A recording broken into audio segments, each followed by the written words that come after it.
Oh shit. The Ouhon army is ruthless.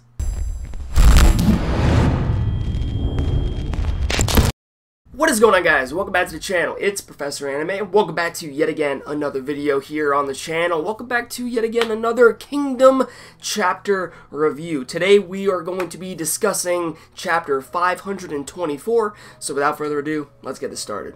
So in this chapter of Kingdom, we actually see how ruthless the Ouhon army is, as they, in the beginning of this chapter, they just technically plowed right through the Zhao forces. Now, don't get me wrong, the Zhao forces are actually holding them back to some degree, but just seeing the ruthlessness in the beginning of this chapter, like, you had heads flying everywhere, their heads being penetrated by spears, like, this just shows you how strong the Ouhon army is, and they keep pushing forward no matter what, because it was actually stated that the Ouhon army has like no regard for any of their wounded. They just keep on pushing forward, and even if their mother or father stood before them on the other side, they would still go straight forward without any hesitation. I mean, they don't give a fuck on who it is, even if it's their own wounded.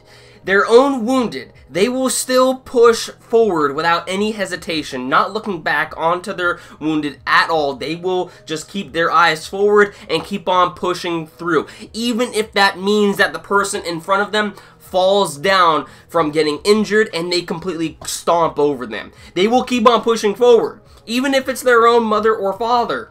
Within their vicinity, they will keep on pushing forward. They don't care who the enemy is. Like, just seeing how ruthless this army is, it's like, yo. And I mean, even to top it all off, you even have one of Ouhon's right-hand men stating to him that while their army is probably one of the best that Qin has to offer within its own military, the Ouhon army is leaps and bounds in comparison to the ruthlessness that this sheer amount of soldiers have.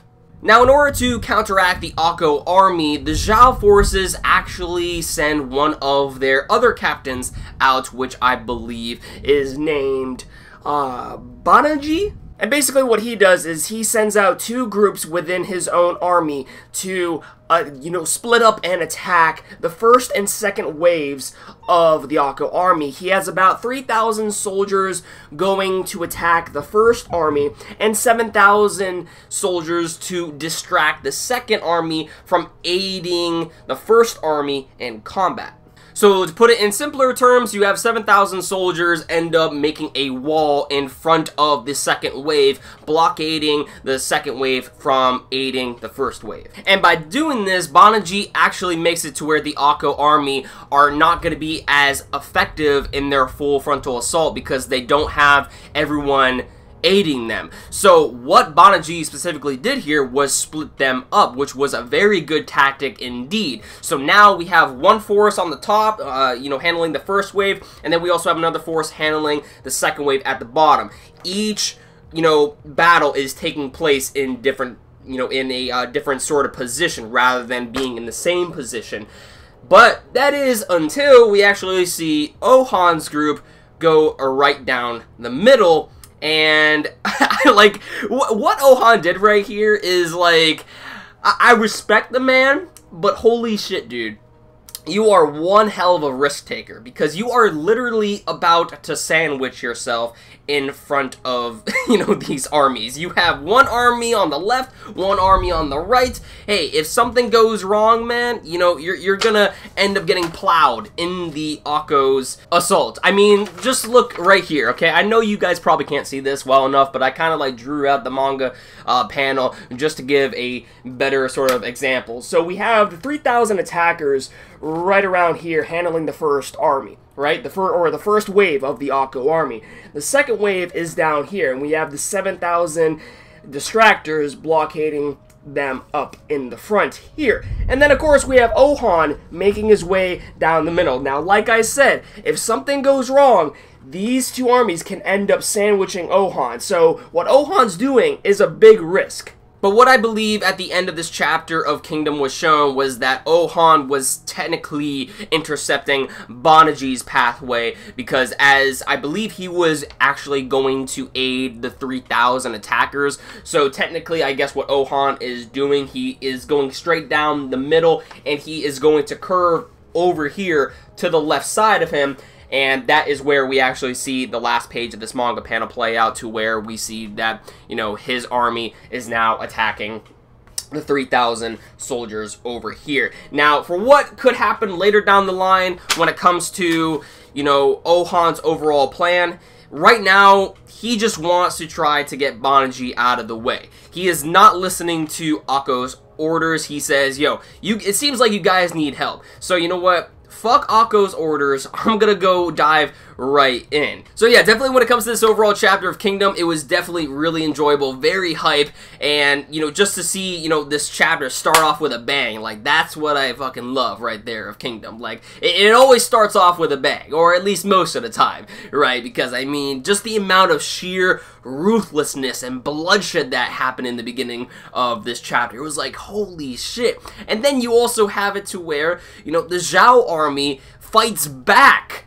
the Akko army and splits up their forces, actually posing a threat from, you know, the Akko army actually advancing. But then that is when we see Ouhon come in at the very end, as it seems like it is now going to be Ouhon's chance to shine, to help out the Akko army, as it seems as though technically everything is at a standstill at the moment. But with Ouhon coming in at the very end, you know, maybe he could end up helping out the Akko army. But then again, he did disobey orders, you know, and left his position and instead went into the combat. While he saw his comrades out there fighting for their lives and, you know, seemed like they were having trouble, you know, while, yes, he went out to help them, at the same time, he ended up disrespecting, you know, the general's orders, and this could end up, you know, eventually leading to some sort of consequence that could play out. I mean, we're not exactly sure,